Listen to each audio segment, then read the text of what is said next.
For almost 3 hours in that church, they said goodbye. It was political, it was religious, there was a lot of singing, there were a lot of prayers, but it was also very personal. The story of George Floyd's life, remembered by his family as well. It was very touching.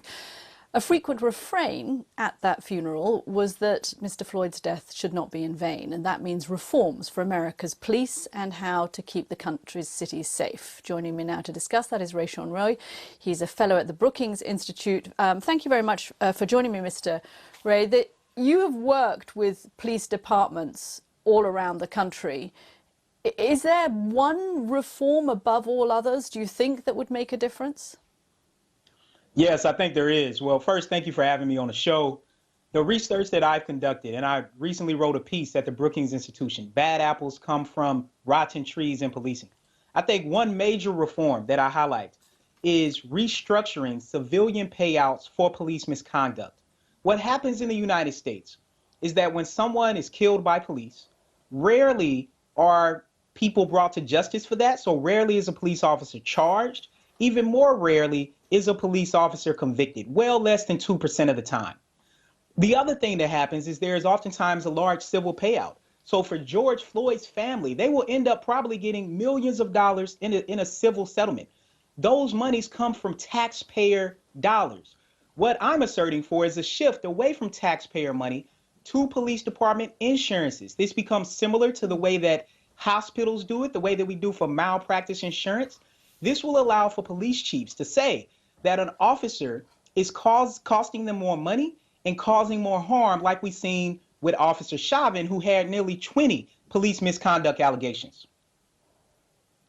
So make officers pay both personally and make departments pay financially. One of the things that was said at the funeral today by the Reverend Al Sharpton, the eulogist, was that George Floyd could have been anybody, but that the reaction has not been anything.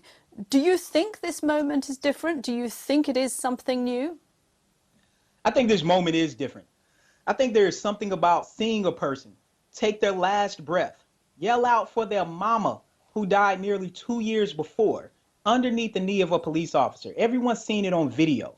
We also know that what happened to Christian Cooper in Central Park, New York City, with Amy Cooper, starts a continuum of police violence that runs down south through the death of Breonna Taylor in Louisville, Kentucky, and all the way to the death of Ahmaud Arbery in Georgia, up through Minneapolis, where we've seen George Floyd take his last breath.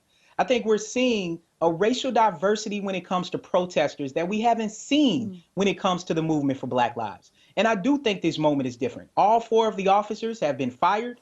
All 4 of them have been charged.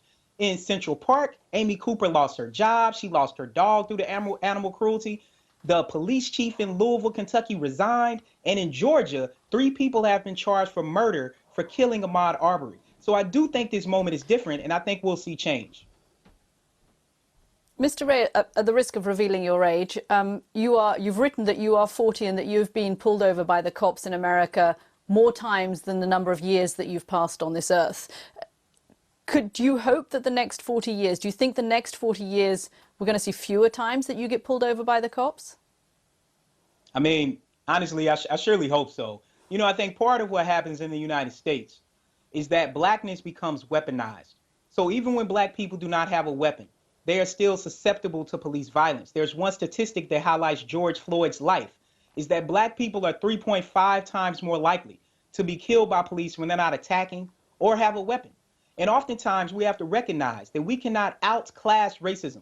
So it doesn't matter that I have a PhD. It doesn't matter that I'm a professor at a major university or work at one of the top think tanks in the world.